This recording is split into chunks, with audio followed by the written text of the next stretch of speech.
Bismillah. Assalamualaikum warahmatullahi wabarakatuh. Kaum muslimin dan kaum muslimat, segenap pendengar Radio Insani 88 FM di Purbalingga dan sekitarnya, pendengar radio Telaga Dakwah yang ada di Biren Aceh, pendengar radio Sahabat yang ada di Tegal, pemirsa Yufi TV dan juga pemirsa Insan TV dimanapun Anda berada.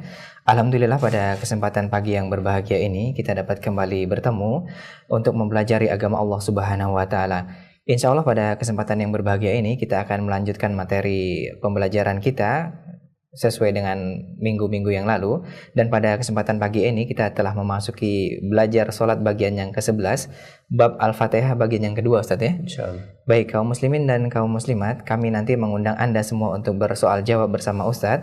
Untuk Anda segenap pendengar Radio Insani, Anda dapat mengajukan pertanyaan ke nomor 085 600 100 880. Dan untuk Anda segenap pemirsa Insan TV, Anda dapat mengajukan pertanyaan melalui pesan singkat ke nomor yang tertera di layar televisi Anda. Segera saja kita mulai materi kajian pada kesempatan pagi hari ini. Untuk Ustaz kami persilahkan.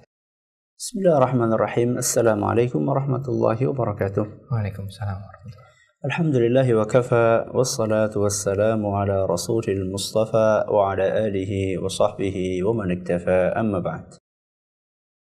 Para pendengar Radio Insani di Purbalingga dan sekitarnya, juga pemirsa Insan TV dimanapun Anda berada, juga pendengar radio Telaga Dakwah di Biren Aceh, serta para pemirsa Yufi TV yang semoga senantiasa dirahmati oleh Allah Azza wa Jalla.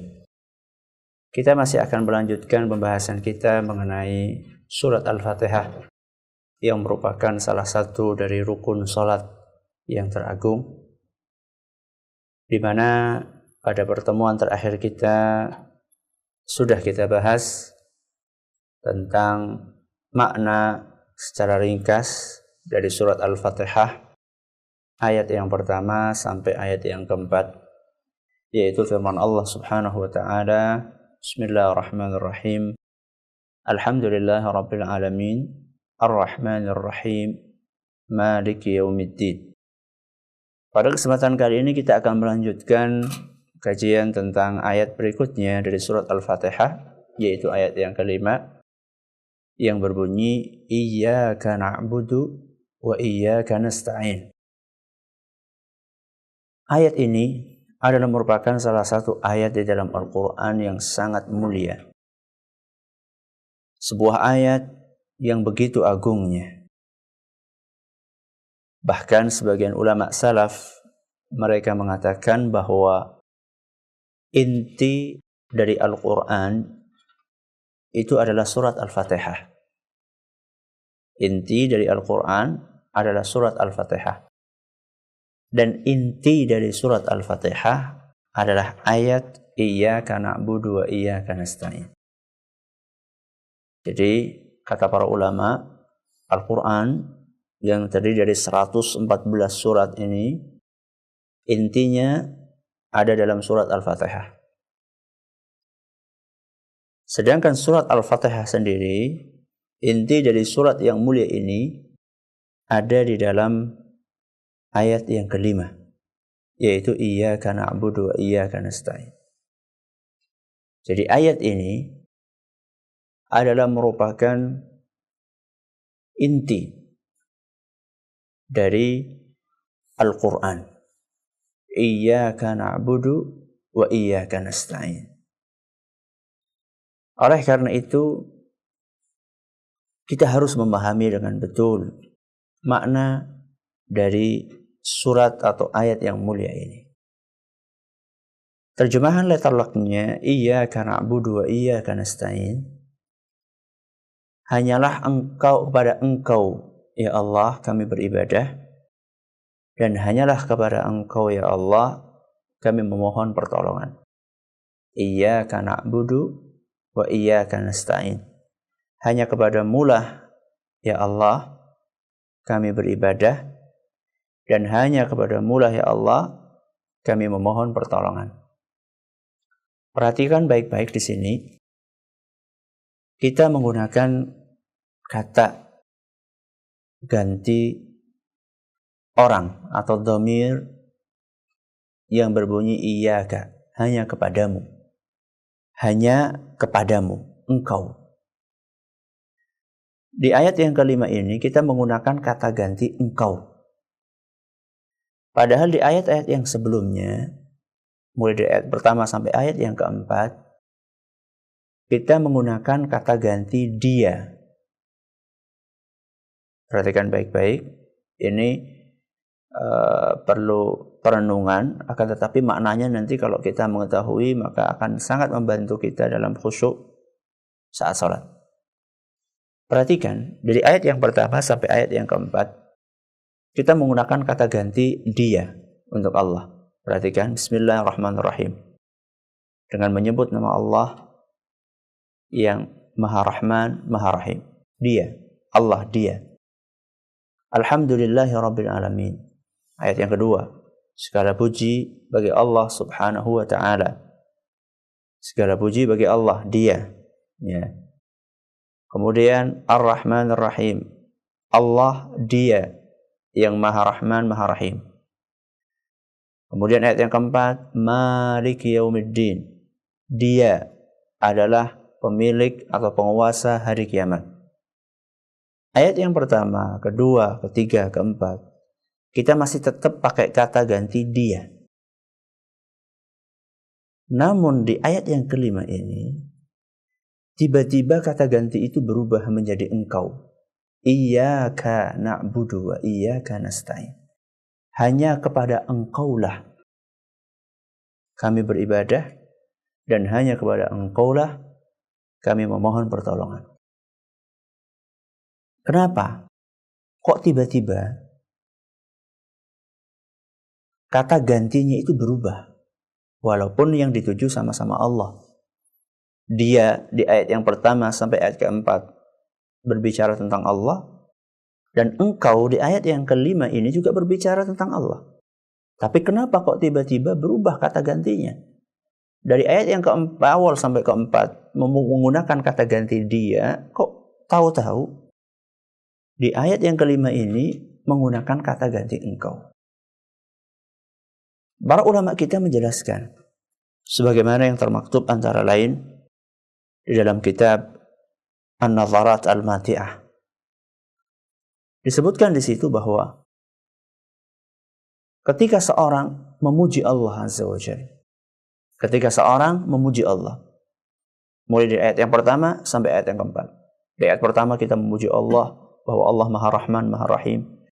Di ayat yang kedua kita memuji Allah bahwa segala pujian adalah hanya untuk Allah Rabb semesta alam. Kemudian di ayat yang ketiga diulangi lagi Allah Maha Rahman, Maha Rahim. Di ayat yang keempat kita masih memuji Allah juga. Kita katakan Maliki Yaumiddin, Allah adalah satu-satunya penguasa, pemilik hari kebangkitan. Jadi dari ayat yang pertama kita memuji Allah. Manakala kita memuji Allah dengan pujian yang berulang-ulang, dengan pujian yang bertubi-tubi, maka saat itu seakan-akan kita sudah mendekat kepada Allah Azza wa Jalla. Kita memuji Allah, maka kita mendekat dan semakin dekat kepada Allah Azza wa Jalla. Karena saat itu kita merasa sudah sangat dekat kepada Allah Subhanahu wa Ta'ala, maka akan sangat cocok seandainya kata gantinya kita rubah menjadi engkau. Karena kita sudah merapat mendekat kepada Allah Subhanahu wa Ta'ala.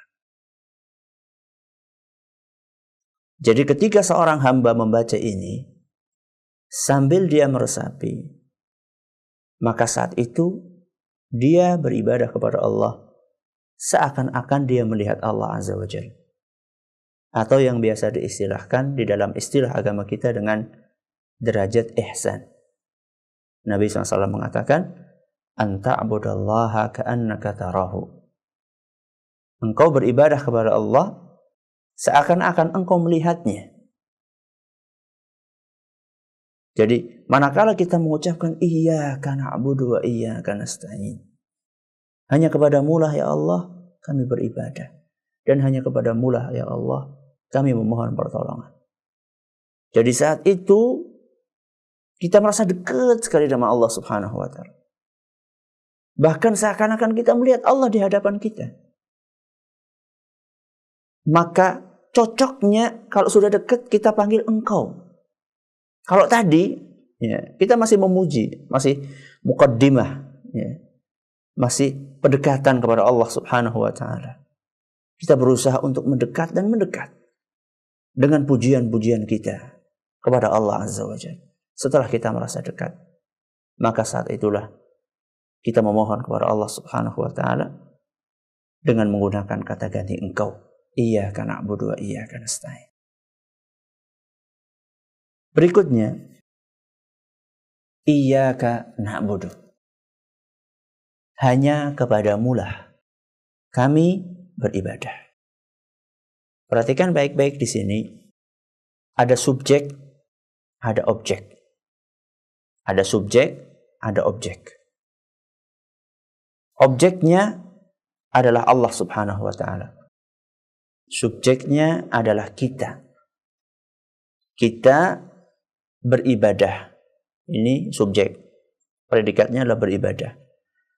Objeknya adalah Allah. Kita sebagai subjek beribadah kepada Allah sebagai objek. Susunan yang lazim, subjek, predikat, baru objek. Ya. Subjek dulu, baru predikat, baru objek. Kami beribadah kepada Allah. Itu susunan yang lazim.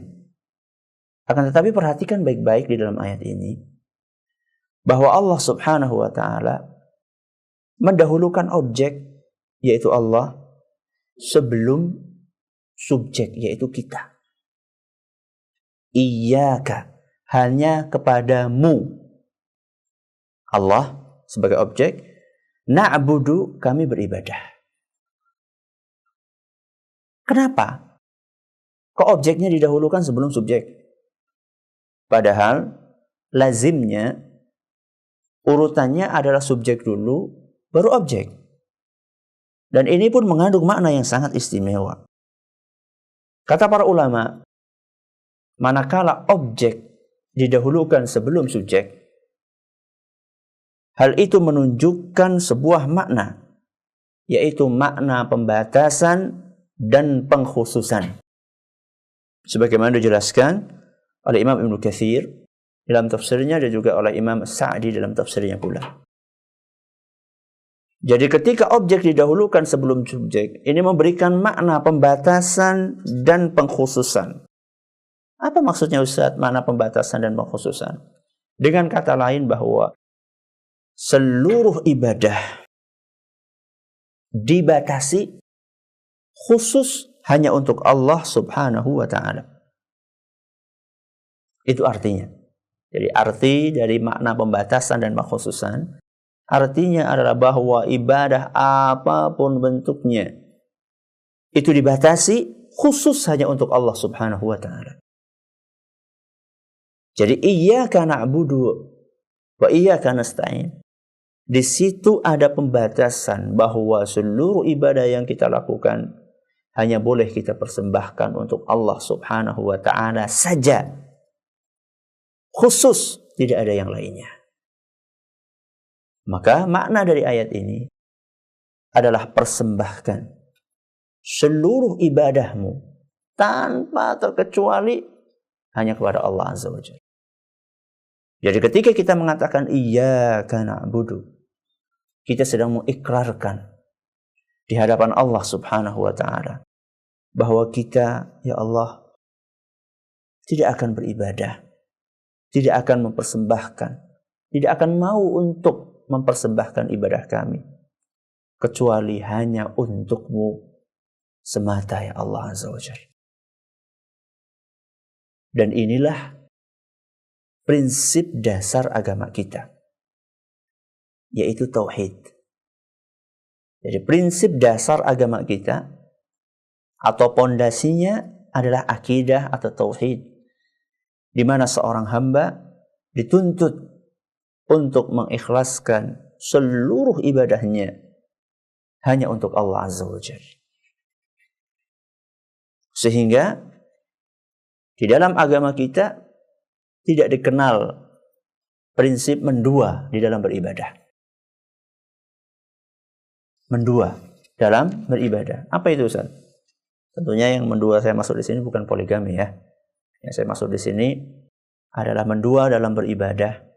Maksudnya adalah kita persembahkan sebagian ibadah kepada Allah, tapi sebagian yang lain kita persembahkan kepada selain Allah. Ini namanya mendua dalam beribadah.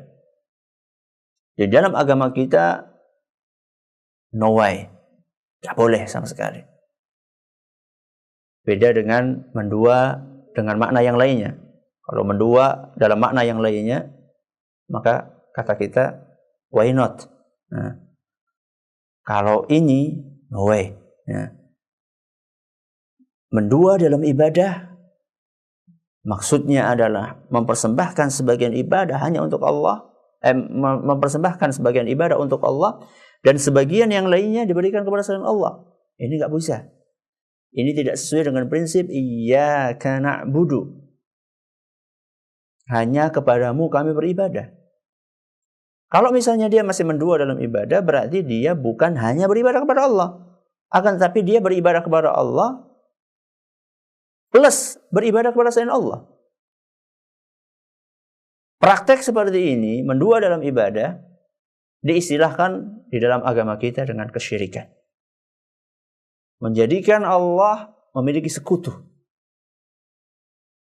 Sekutu Allah dalam ibadah. Sebagian ibadah dipersembahkan kepada Allah, sebagian yang lainnya dipersembahkan kepada selain Allah. Inilah praktek kesyirikan.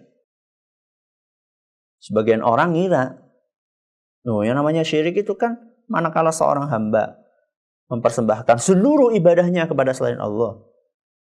Sebagian orang memahami yang namanya syirik itu adalah mempersembahkan seluruh ibadah hanya untuk Allah. Itu baru dinamakan syirik. Kalau masih 50-50, separuh untuk Allah, separuh untuk selain Allah, ya itu masihlah nggak syirik. Ini pemahaman yang perlu diluruskan. Pemahaman yang perlu diluruskan. Bahwa kesyirikan yang terjadi pada zaman jahiliyah, yang dilakukan oleh kaum musyrikin, yang diperangi oleh Rasul sallallahu alaihi wasallam, adalah kesyirikan jenis mendua. Jadi kaum musyrikin sebagaimana dijelaskan oleh Imam Nawawi rahimahullah di dalam kitab beliau Syarah Sahih Muslim, manakala beliau menjelaskan sabda Nabi sallallahu alaihi wasallam, al-Islamu an ta'budallaha wa la tusyrik bihi syai'an. Islam itu artinya adalah engkau beribadah kepada Allah dan tidak mempersekutukan Allah dengan sesuatu apapun. Kata Imam Nawawi ketika beliau menjelaskan hadis ini, bahwa hadis ini selain menunjukkan perintah untuk beribadah hanya kepada Allah, hadis ini juga menunjukkan larangan untuk mempersembahkan sebagian ibadah untuk selain Allah subhanahu wa ta'ala. Kemudian beliau membawakan bahwa praktek kaum musyrikin pada zaman dahulu adalah mereka beribadah kepada Allah lahiriahnya, akan tetapi juga dalam waktu yang sama mereka mempersembahkan ibadah kepada sekutu-sekutu Allah. Inilah praktek mendua. Maka kalau misalnya ada sebagian kaum muslimin atau sebagian yang berKTP Islam, salatnya untuk Allah, puasanya untuk Allah, bagus. Akan tetapi ternyata dia masih suka minta-minta kepada kuburan. Atau dia masih suka memberikan sesaji kepada Nyi Roro Kidul, atau kepada yang bau rekso pohon beringin di alun-alun misalnya. Atau masih suka untuk memberikan sesaji di pojok-pojok sawah manakala datang panen. Walaupun dia pergi ke masjid, sholat untuk Allah dan puasa untuk Allah Azza wa Jalla, sejatinya orang yang seperti ini sudah menduakan Allah di dalam beribadah, alias terjerumus kepada perbuatan syirik. Dan ini tidak selaras dengan ayat yang selalu dia baca, iyyaka na'budu. Ini makna dari iyyaka na'budu. Berikutnya, wa iyyaka nasta'in. Berikutnya, wa iyyaka nasta'in. Yang artinya, dan hanya kepadamu lah ya Allah kami memohon pertolongan.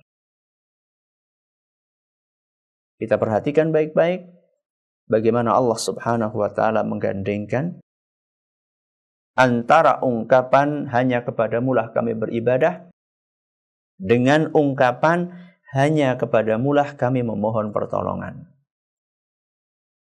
Kenapa Allah Subhanahu wa ta'ala menggandengkan antara pernyataan hanya kepadamu lah kami beribadah dengan pernyataan hanya kepadamu lah kami minta tolong? Kenapa Allah gandengkan antara dua pernyataan tersebut? Para ulama kita menjelaskan, antara lain oleh Imam Ibn Rajab Al-Hambali rahimahullahu ta'ala, bahwa ibadah adalah merupakan hak Allah Azza wa Jalla atas para hambanya. Iyyaka na'budu, hanya kepadamu lah kami beribadah. Hak Allah atas para hambanya. Alias itu adalah kewajiban hamba yang harus dia tunaikan kepada Allah Subhanahu wa ta'ala. Dan seorang hamba tidak akan mungkin bisa menunaikan hak tersebut, yaitu beribadah kepada Allah Azza wa Jalla dengan baik, kalau dia tidak mendapatkan bantuan dan pertolongan dari Allah Tabaraka wa Ta'ala. Seorang hamba tidak akan mungkin bisa beribadah dengan baik kepada Allah Subhanahu wa Ta'ala andaikan dia tidak mendapatkan pertolongan dan bantuan dari Allah. Makanya di sini, setelah kita menyatakan iyyaka na'budu, hanya kepadamu lah kami beribadah, kita nyatakan wa iyyaka nasta'in, dan hanya kepadamu lah ya Allah kami mohon pertolongan. Untuk menunjukkan bahwa tidak mungkin kita bisa beribadah kepada Allah Subhanahu wa ta'ala dengan baik kalau kita nggak dibantu sama Allah Azza wa Jalla. Karena kita adalah makhluk yang sangat lemah. Wa khuliqal insanu dha'ifa. Manusia itu diciptakan oleh Allah sebagai makhluk yang sangat lemah. Ustaz, emang kita nggak bisa nih sholat kalau nggak ada bantuan dari Allah? Iya. Bahkan saya katakan nggak mungkin kita itu bisa mengucapkan kalimat tasbih walaupun cuma sekali. Mengucapkan subhanallah. Atau kita mengucapkan kalimat tahlil, la ilaha illallah. Atau kalimat tahmid, alhamdulillah. Atau kalimat takbir, Allahu akbar. Kita tuh gak mungkin bisa mengucapkan kalimat-kalimat mulia yang sangat pendek itu, kecuali kalau kita mendapatkan bantuan dan pertolongan dari Allah Azza wa Jalla. Sehingga kita ini sangat butuh bantuan dari Allah. Untuk bisa berzikir, untuk bisa sholat, untuk bisa puasa, untuk bisa meninggalkan perbuatan maksiat. Jangan harap kita bisa melakukan ibadah-ibadah mulia tadi, dan kita tergerak untuk meninggalkan perbuatan-perbuatan maksiat kalau kita nggak dibantu oleh Allah Subhanahu wa ta'ala. Jangan mimpi kita bisa melakukan.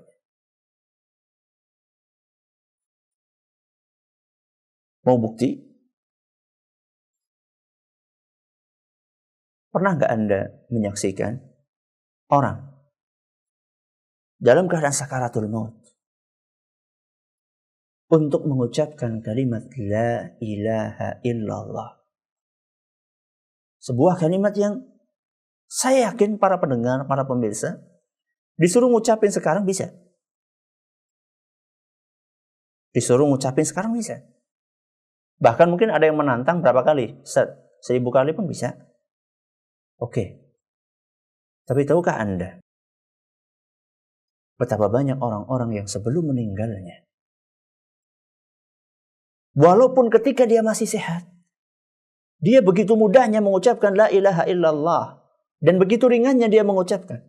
Tahukah Anda bahwa tidak sedikit di antara mereka yang sebelum meninggalnya tidak kuasa untuk mengucapkan kalimat mulia ini? Dituntun berkali-kali untuk mengucapkan kalimat tahlil. Ternyata tidak terucap sepotong pun. Bahkan na'udzubillah min dzalik, mungkin ada di antara mereka Baru sampai la ilaha, mati dia. Menghembuskan nafas terakhirnya. Subhanallah, la ilaha, tidak ada Tuhan. Berarti menafikan keberadaan Allah subhanahu wa ta'ala. Ditutup hidupnya oleh Allah subhanahu wa ta'ala dengan sebuah kalimat yang berisi pengingkaran tentang keberadaan Allah azza wa jalla. Subhanallah. Kenapa bisa seperti itu? Padahal semasa sehatnya, semasa hidupnya, dengan ringan dia bisa mengucapkan. Akan tetapi justru di saat-saat genting, di saat-saat yang sangat menentukan, dia tidak kuasa untuk mengucapkan kalimat mulia itu. Kenapa kok bisa? Jawabannya adalah karena taufik dan bantuan dari Allah subhanahu wa ta'ala. Yang ini dibantu sama Allah, sehingga dia bisa mengucapkan kalimat mulia ini sebelum meninggal dunia. Sehingga dia dengan izin Allah azza wa jalla dijanjikan untuk bisa masuk surga. Maka akhiru kalamihi la ilaha illallah dakhala al-jannah. Barang siapa yang kalimat terakhir yang dia ucapkan sebelum dia meninggal dunia adalah la ilaha illallah, dia akan masuk surga. Semoga kita termasuk golongan tersebut. Sedangkan yang ini nggak bisa mengucapkan karena nggak dibantu, belum dibantu, tidak mendapatkan bantuan dari Allah azza wa jalla. Maka dari situlah kemudian kita setelah mengucapkan iyyaka na'budu, kita ucapkan wa iyyaka nasta'in. Ya Allah, hanya kepadamu lah kami beribadah. Dan hanya kepadamu lah ya Allah kami mohon pertolongan. Kami nggak mungkin bisa beribadah dengan baik kepadamu ya Allah kalau tidak mendapatkan pertolongan darimu. Maka kami mohon pertolongan kepadamu. Dan ini memberikan pelajaran yang sangat berharga kepada kita semua, para pendengar, para pemirsa yang semoga senantiasa dirahmati oleh Allah azza wa jalla. Bahwa janganlah kita bersombong. Janganlah kita bersikap angkuh. Manakala kita sudah bisa beribadah kepada Allah subhanahu wa ta'ala. Manakala kita sudah bisa belajar salat dengan baik. Manakala kita sudah tergerak hati kita untuk bersedekah. Manakala kita bisa membiasakan diri untuk zikir pagi dan sore. Manakala kita sudah bisa baca Quran dengan baik. Jangan sombong. Kenapa? Karena kita bisa melakukan itu semua semata-mata bantuan dari Allah subhanahu wa ta'ala. Bukan karena kekuatan kita. Bukan karena keimanan kita yang sudah tinggi. Bukan karena kepintaran kita. Bukan. Itu semuanya adalah karena bantuan dari Allah azza wa jalla. Iyyaka na'budu wa iyyaka nasta'in. Kemudian iyyaka na'budu di sini didahulukan sebelum iyyaka nasta'in. Karena ibadah adalah merupakan tujuan. Sedangkan pertolongan dari Allah adalah merupakan sarana untuk mencapai tujuan tersebut. Saya ulangi, kenapa kok iyyaka na'budu dulu, bukan iyyaka nasta'in dulu? Kata para ulama, di antaranya oleh Imam Ibnu Katsir rahimahullah, bahwa ibadah adalah merupakan target kita. Tujuan utama kita di muka bumi ini. Wa ma khalaqtul jinna wal insa illa liya'budun, kata Allah. Dan kami tidak menciptakan jin dan manusia melainkan hanya untuk beribadah kepada Allah azza wa jalla. Jadi tujuan utama kita di muka bumi beribadah. Supaya kita bisa sampai tujuan utama itu, kita butuh sarana. Sarananya apa? Iyyaka nasta'in. Sarannya adalah memohon pertolongan kepada Allah subhanahu wa ta'ala. Karena ini tujuannya, maka didahulukan. Lebih penting dong. Tujuan sama sarana itu lebih penting tujuan. Makanya tujuannya didahulukan. Iyyaka na'budu. Baru kemudian sarannya disebutkan wa iyyaka nasta'in. Iyyaka na'budu wa iyyaka nasta'in. Ini adalah ayat yang kelima. Dan sebenarnya masih banyak pembahasan tentang ayat ini. Akan tetapi sementara kita cukupkan sampai di sini. Sengaja kita sedikit-sedikit kita ambil supaya kita bisa memahami semoga dengan baik tentang apa yang kita baca. Jadi ternyata apa yang kita baca di dalam sholat kita itu subhanallah mengandung makna-makna yang mungkin jarang kita sadari, jarang kita resapi. Dan saya berharap semoga dengan kupasan-kupasan kajian kita di pagi hari ini bisa membantu saya dan juga membantu para pendengar, para pemirsa sekalian untuk bisa meningkatkan terus kualitas sholat kita. Dan saya berharap, saya pribadi dan juga jamaah sekalian, setelah mengkaji seperti ini, cobalah kita praktekkan dalam sholat-sholat kita. Jadi ketika sholat sambil meresapi maknanya. Ya. Ini waktu yang terdekat dengan kita mungkin sholat duha ya. Waktu terdekat dengan kita sekarang ini mungkin sholat duha. Sholat duha, sholat sendirian, cobalah bacanya pelan-pelan ya. Kemudian perlahan aja sambil di ayat per ayat diresapi maknanya. Ya, mulai dari Al-Fatihah, Alhamdulillah, Bismillahirrahmanirrahim. Kemudian Alhamdulillah Rabbil Alamin. Kenapa Allah adalah Rabbul Alamin. Kemudian Ar-Rahman Ar-Rahim diulang lagi bahwa Allah Subhanahu wa taala kasih sayangnya Ar-Rahman meliputi seluruh makhluknya tanpa terkecuali. Ar-Rahim, zat yang kasih sayangnya hanya untuk para hamba yang beriman. Kemudian Maliki Yaumiddin, kita berusaha menghadirkan kekuasaan Allah Azza wa Jalla, keperkasaan Allah Subhanahu wa taala, terutama nanti pada hari kiamat di mana saat itu tidak ada lagi kekuasaan kecuali kekuasaan Allah. Kemudian kita baca iyyaka na'budu wa iyyaka nasta'in. Di situ kita merendahkan diri kepada Allah, bahwa kita menunjukkan prinsip beribadah hanya kepada Allah Subhanahu wa taala. Kemudian iyyaka nasta'in, kita menyatakan bahwa kita mohon pertolongan kepada Allah Subhanahu wa taala dalam ibadah-ibadah kita, bahwa kita tidak mungkin bisa beribadah kepada Allah Azza wa Jalla kecuali dengan pertolongan darinya. Makna-makna ini berusaha kita hadirkan di dalam salat-salat kita. Semoga kita terbantu dan dibantu oleh Allah Azza wa Jalla supaya bisa salat lahir dan batin. Kita lanjutkan insyaallah pada pertemuan berikutnya. Wallahu ta'ala a'lam. Seandainya ada pertanyaan silakan. Baik, terima kasih Ustadz atas materi yang telah antum sampaikan. Demikian kaum muslimin dan kaum muslimat, segenap pendengar Radio Insani 88 FM di Purbalingga dan sekitarnya, pendengar Radio Telaga Dakwah yang ada di Biren Aceh, pemirsa Yufi TV dan juga pemirsa Insan TV dimanapun Anda berada, telah kita simak bersama pemaparan materi kajian pada kesempatan hari ini yang membahas surat Al-Fatihah bagian yang kedua, terkhusus pada iyyaka na'budu wa iyyaka nasta'in, Ustaz ya. Ini ada sedikit tanggapan Ustaz terkait dengan bagaimana hukum ketika kita mengucapkan iyyaka na'budu wa iyyaka nasta'in, tetapi kemudian kita menyandarkan meminta pertolongan kepada makhluk Ustaz, kepada sesama manusia itu Ustaz. Itu bagaimana hukumnya Ustaz?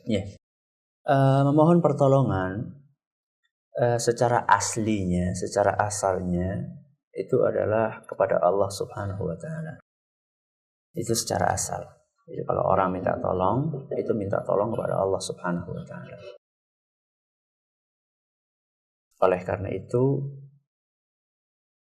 para sahabat dahulu mereka pernah dibaiat oleh Nabi sallallahu alaihi wasallam. Di antara isi baiat tersebut, baiat itu artinya janji setia. Janji setia. Di antara isi poin dari baiat itu adalah bahwa mereka dibaiat, disumpah setia untuk tidak minta kecuali kepada Allah Subhanahu wa taala. Untuk tidak minta kecuali hanya kepada Allah. Setelah peristiwa baiat itu, ada salah seorang sahabat yang naik onta. Sambil megang cemeti untuk memotivasi ontanya supaya bergerak dengan cepat. Karena satu dan lain hal, akhirnya cemeti itu jatuh. Cemeti itu jatuh. Dan untuk mengambilnya tentu tidak segampang yang kita bayangkan, karena dia pertama ontanya tinggi, dia harus mendudukkan ontanya supaya duduk, baru kemudian dia turun, dia ngambil. Akan tetapi yang lebih mudah sebenarnya adalah dia minta tolong sama orang yang lewat. Tolong dong ngambilin. Kayak kita kan biasanya kayak gitu kan. Dan jatuh apa gitu, tolong dong ngambilin. Nah, misalnya kita berada di lantai 2, kita lagi megang apa, pulpen misalnya, jatuh misalnya ke lantai 1. Kita lihat di bawah ada orang nggak? Lihat, tolong dong lemparin. Kira-kira seperti itu loh.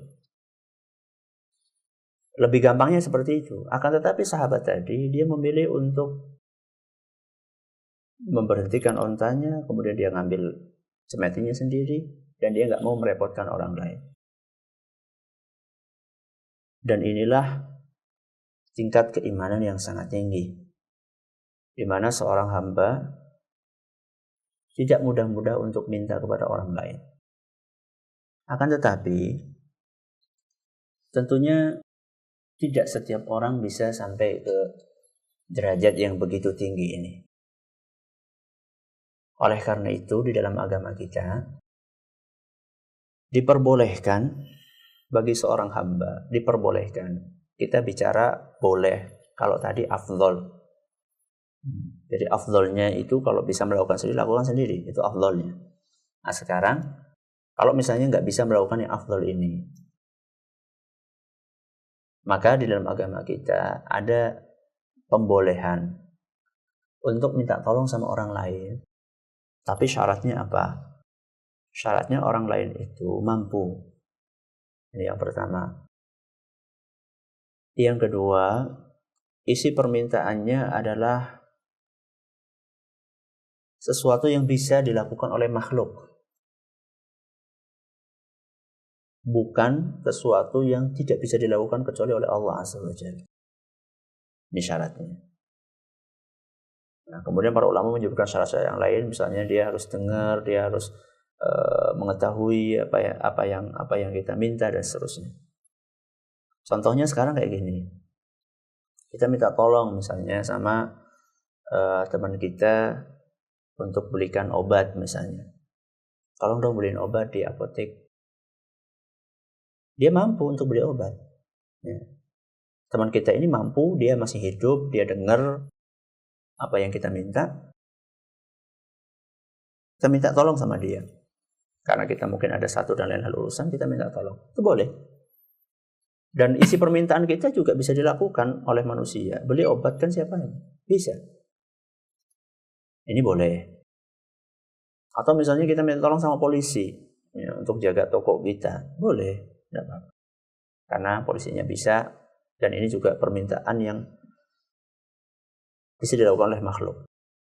Kecuali kalau isi permintaannya itu adalah tidak bisa dilakukan kecuali oleh Allah Azza wa Jalla. Misalnya minta husnul khatimah misalnya.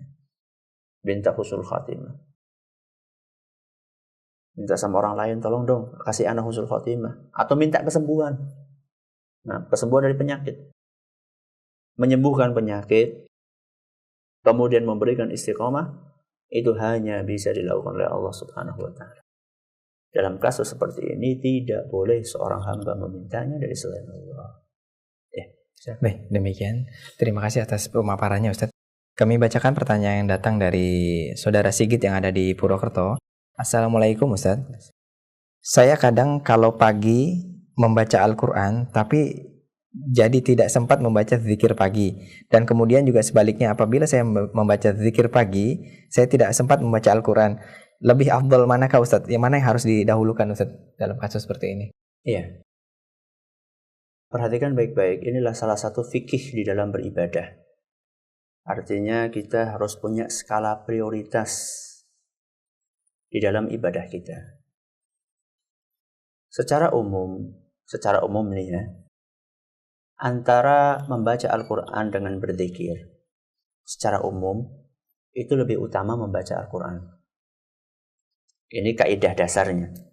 Kaidah dasarnya bahwa membaca Al-Quran itu adalah lebih utama daripada zikir yang biasa. Ini kaidah asalnya seperti itu. Akan tetapi di dalam beribadah ada ibadah-ibadah yang terikat dengan waktu. Ada ibadah-ibadah yang terikat dengan waktu. Contohnya, habis sholat. Habis sholat disunahkan untuk membaca Astaghfirullah, Astaghfirullah, Astaghfirullah, Allahumma antas salam sampai akhir.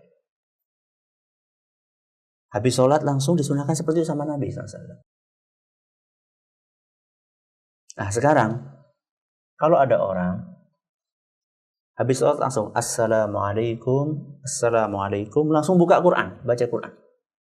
Habis sholat langsung nih, belum ngomong apa-apa, belum istighfar, belum zikir apa-apa, langsung buka Quran, baca Quran. Apakah yang seperti ini lebih baik dibandingkan orang yang habis sholat langsung beristighfar? Jawabannya tentu tidak. Kenapa? Karena ada satu ibadah yang terikat dengan waktu.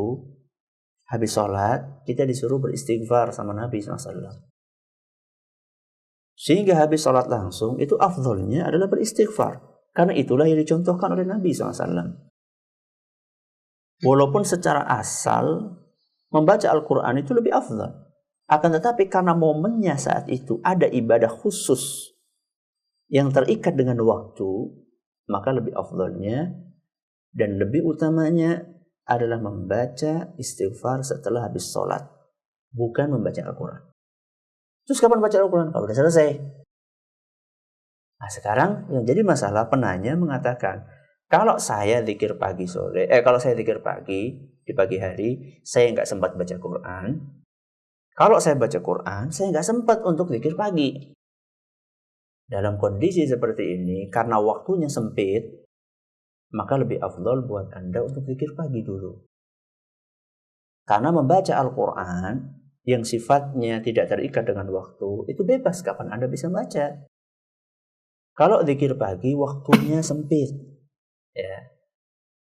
Mulai dari masuk waktu subuh sampai sebelum matahari terbit. Kan waktunya sempit. Kalau baca Quran, Anda bisa baca kapan saja. Ya, Anda bisa baca siang hari, Anda bisa baca nanti setelah matahari terbit, Anda bisa baca malam hari, Anda bisa baca sepertiga malam terakhir. Jadi baca Quran ini waktunya fleksibel. Ini kalau nggak bisa dipadukan. Tapi kalau bisa dipadukan, kalau menurut saya ya zikir pagi dulu baru baca Quran, barang berapa halaman, itu lebih afdal. Tapi kalau sudah mepet kayak gitu, nggak bisa digabungin, nggak bisa dipadukan karena jadwal kita yang sangat padat, maka afdalnya Anda membaca zikir pagi dulu. Kalaupun nanti masih ada waktu baca Quran, kalau nggak ada waktu, nggak ada masalah. Insya Allah itu lebih afdal mengutamakan zikir pagi di waktu pagi. Nah, baik, terima kasih Ustadz. Demikian Saudara Sigit jawaban yang telah diberikan oleh Ustadz Abdul Wazan. Semoga bisa memberikan kejelasan untuk Anda dan juga untuk pemirsa serta pendengar yang lainnya. Kami bacakan pertanyaan selanjutnya dari hamba Allah yang tidak menyebutkan namanya. Assalamualaikum Ustadz. Bagaimana hukumnya dalam sholat saya sering beristighfar karena pikiran dan hati saya melenceng ke kekhusukannya, terutama ketika membaca surat Al-Fatihah Ustadz. Ya, silakan. Saudara penanya menanyakan tentang memperbanyak istighfar dalam sholat karena kadang-kadang pikirannya ngelayap ketika sedang baca bacaan sholat. Pertama, saya ucapkan selamat kepada Anda karena Anda menyadari bahwa sholat Anda itu kadang-kadang kemana-mana. Maksudnya pikirannya kemana-mana. Dan saya juga mengucapkan selamat karena Anda ada upaya untuk memperbaiki sholat Anda. Kenapa saya ucapkan selamat? Karena banyak orang yang pikirannya ngelayap kemana-mana dan dia tidak sadar bahwa pikirannya ngelayap.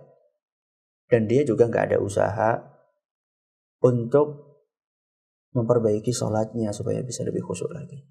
Maka pertama, sebelum saya jawab pertanyaan Anda, saya ucapkan selamat. Alhamdulillah Anda sadar dan Anda juga berusaha untuk memperbaiki kekurangan itu. Berikutnya jawabannya, kalau yang dicontohkan sama Nabi SAW, manakala kita pikirannya nerawang kemana-mana, ngelayap kemana-mana, itu adalah mengucapkan isti'adzah atau ta'awudz, bukan mengucapkan istighfar. Sebagaimana yang diceritakan oleh sebuah hadis yang sahih, di mana salah satu sahabat Nabi SAW pernah mengeluhkan tentang sholat dia, yang di dalam sholat tersebut pikirannya melayang kemana-mana, mengingatkan ini dan itu dalam sholatnya. Maka Nabi SAW pun mengatakan, "Dzaka khinzib" atau khinzab.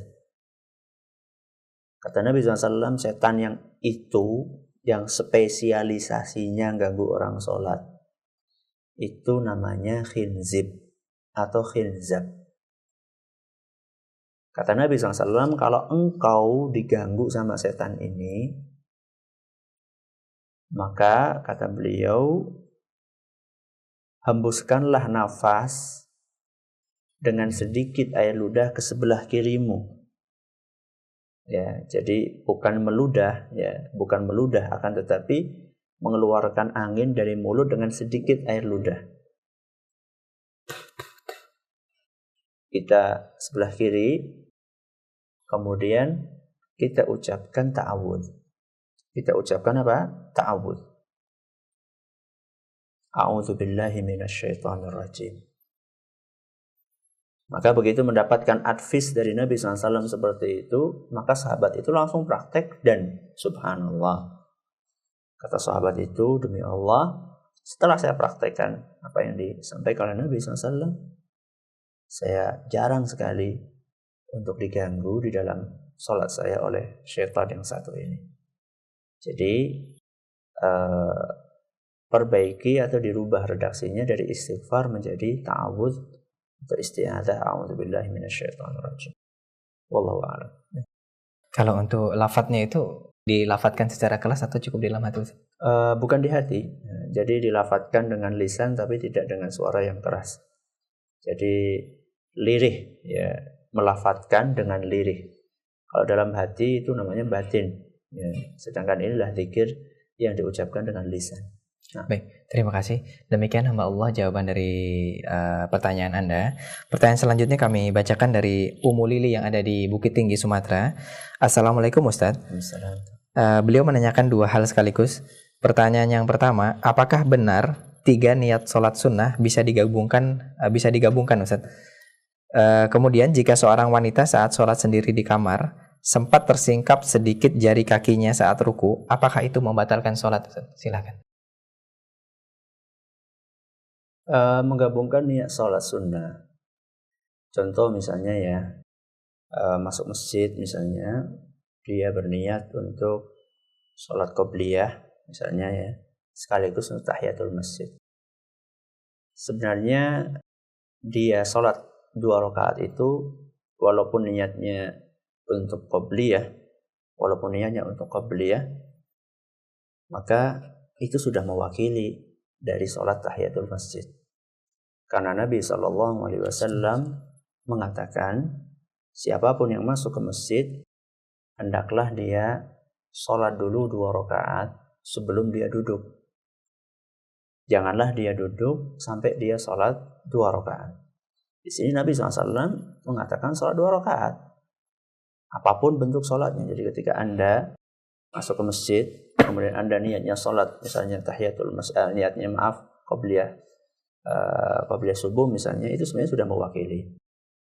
Walaupun kalau memang waktunya luas, memang lebih afdolnya sih disendiri-sendirikan supaya amalannya tambah banyak. Tapi kalau waktunya sempit maka tidak apa-apa. Adapun pertanyaan kedua, wallahu a'lam, mungkin bisa ditanyakan kepada ustadz yang lain. Ya. Baik, demikian Umu Lili jawaban dari pertanyaan yang Anda ajukan. Pertanyaan selanjutnya kami bacakan dari saudara Karman yang ada di Gorontalo. Assalamualaikum. Bolehkah kita meninggalkan soft sholat ketika imam yang bacaan Al-Fatihahnya rusak, Ustadz? Karena yang kami ketahui hukum membaca Al-Fatihah adalah wajib. Bacaan Al-Fatihah ini kan rukun. Kemudian kekeliruannya itu apakah fatal atau tidak?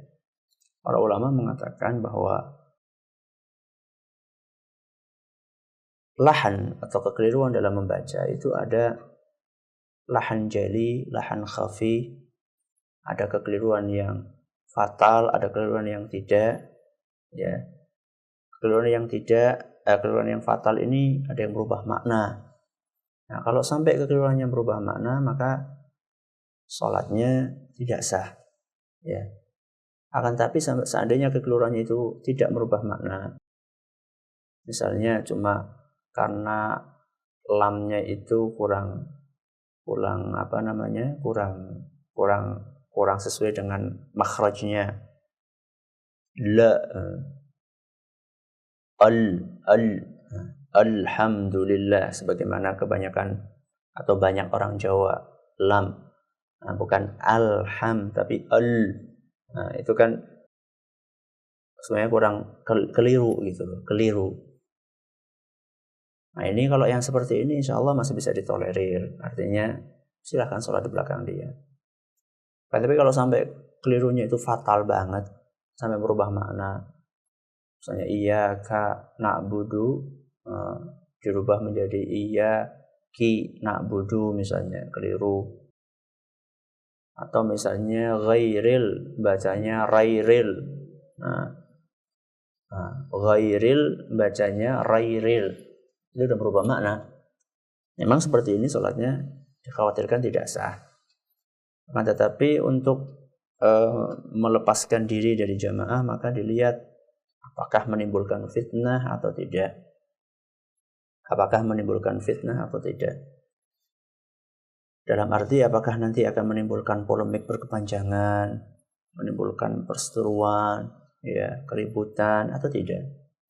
Seandainya menimbulkan, maka ikuti sampai imam sampai selesai, kemudian baru Anda bisa mengulang sholat Anda. Akan tetapi sebenarnya yang harus dipikirkan adalah bagaimana memberikan masukan kepada imam. Jadi banyak di antara kita itu menghadapi kasus itu kurang memikirkan bagaimana solusi menghadapi kasus tersebut. Jadi sekedar ada kayak gini, tinggalin aja. Nah, modelnya tidak ingin menghadapi masalah. Dan ini tentu nggak baik. Nah, alhamdulillah banyak kok orang-orang yang diingatkan mau. Ya, alhamdulillah masih banyak di antara kaum muslimin orang-orang yang melakukan kesalahan, kalau diingatkan dia malah berterima kasih. Cuman memang caranya, ya, cara menyampaikannya, kadang-kadang orang-orang itu kadang-kadang cara menyampaikannya itu nggak enak banget gitu loh. Caranya nggak bijak, nggak sopan, nggak santun. Apalagi yang ditegur adalah orang yang sudah lanjut usia, udah lama ngimami, yang negur orang kemarin sore baru ke masjid, ya masih muda pula. Terus cara negurnya nggak bagus, nah itu yang kadang-kadang menimbulkan masalah. Maka menurut saya cobalah diberi masukan dengan cara yang bagus, yang sopan, yang santun, sambil didoakan semoga bisa menerima masukan tersebut. Nah, baik, demikian Saudara Karman yang ada di Gorontalo. Semoga jawaban yang diberikan Ustadz dapat memberikan penjelasan kepada Anda. Pertanyaan selanjutnya datang dari hamba Allah yang tidak menyebutkan namanya. Beliau bertanya, Assalamualaikum Ustadz, apabila kita terlambat sholat berjamaah karena uzur, sehingga kita sholat sendirian di masjid, apakah perlu iqomat lagi Ustadz? Terima kasih. Wallahu a'lam, ya, wallahu a'lam, perlu iqomat lagi atau tidak? Anda sholatnya sendiri ya, Anda sholatnya sendiri. Kalau sholatnya bareng-bareng mungkin, ya. Tapi kalau sholatnya sendiri, wallahu a'lam. Ya. Baik, satu pertanyaan terakhir Ustaz ya. Ya. Menanggapi tentang permasalahan di akhir hidup tadi, perlu bantuan dari Allah untuk kita bisa mendapatkan la ilaha illallah Ustaz. Kemudian mungkin ada kiat-kiat khusus Ustaz supaya kita di akhir hidup kita itu bisa mendapatkan pertolongan Allah ini Ustaz. Silakan. Ungkapan lain dari pertolongan Allah yang diturunkan kepada hambanya untuk bisa mengucapkan kalimat mulia la ilaha illallah, ungkapan lainnya adalah husnul khatimah. Ungkapan lainnya adalah husnul khatimah atau akhir yang baik. Seorang hamba akan bisa mencapai husnul khatimah manakala dia semasa hidupnya taat kepada Allah Subhanahu wa taala. Atau dengan kata lain istiqamah. Innal ladzina qalu rabbuna Allah thumma istaqamu tatanazzalu 'alaihimul malaikatu alla takhafu wa la tahzanu wa abshiru bil jannati allati kuntum tu'adun.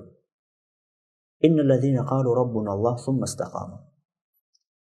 Sesungguhnya orang-orang yang mengatakan Rabbku adalah Allah, kemudian dia istiqamah. Tatanazzalu 'alaihimul malaikah. Para malaikat akan turun kepada mereka.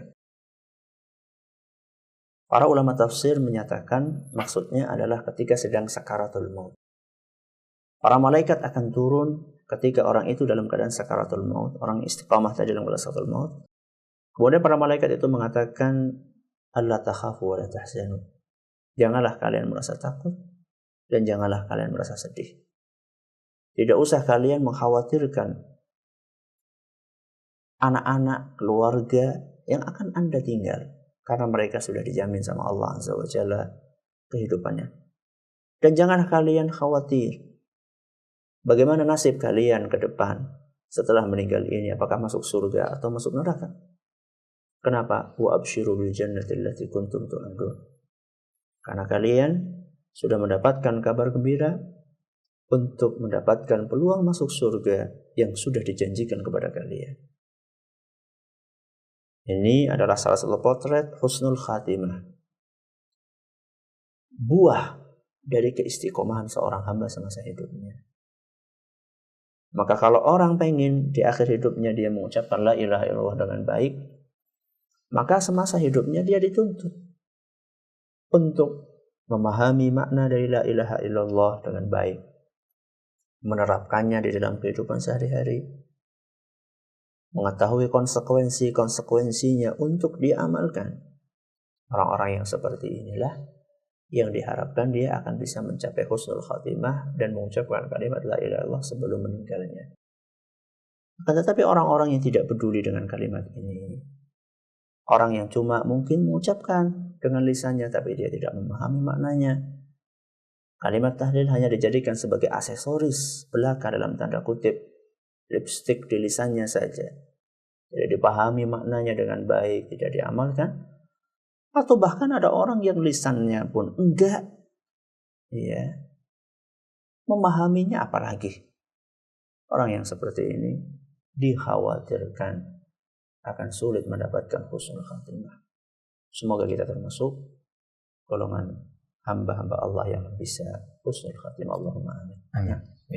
Demikian kaum muslimin dan kaum muslimat, segenap pendengar Radio Insani di Purbalingga dan sekitarnya, pendengar Radio Sahabat yang ada di Tegal, pendengar Radio Telaga Dakwah yang ada di Biren Aceh, pemirsa Yufi TV dan juga pemirsa Insan TV, telah kita simak bersama seluruh rangkaian kajian pada kesempatan yang berbahagia ini. Kami ucapkan jazakallahu khairan Ustaz, terima kasih atas materi dan juga jawaban yang telah antum sampaikan, dan semoga para pendengar dan juga para pemirsa, semoga apa yang beliau sampaikan dapat menambah keilmuan kita, dapat menambah keimanan kita, dan dapat menambah sempurnanya ibadah kita kepada Allah Subhanahu wa taala. Kami ucapkan terima kasih yang sebesar-besarnya kepada Anda atas kerendahan hati Anda menyimak seluruh rangkaian kajian pada kesempatan pagi hari ini. Dan tak lupa kami ucapkan permohonan maaf karena begitu banyak pertanyaan yang masuk ke redaksi kami, namun tidak sempat kami bacakan. Baik kaum muslimin dan kaum muslimat, kami segenap kru yang bertugas dari studio Radio Insani 88 FM di Purbalingga mengucapkan undur diri. Wassalamualaikum warahmatullahi wabarakatuh. Waalaikumsalam.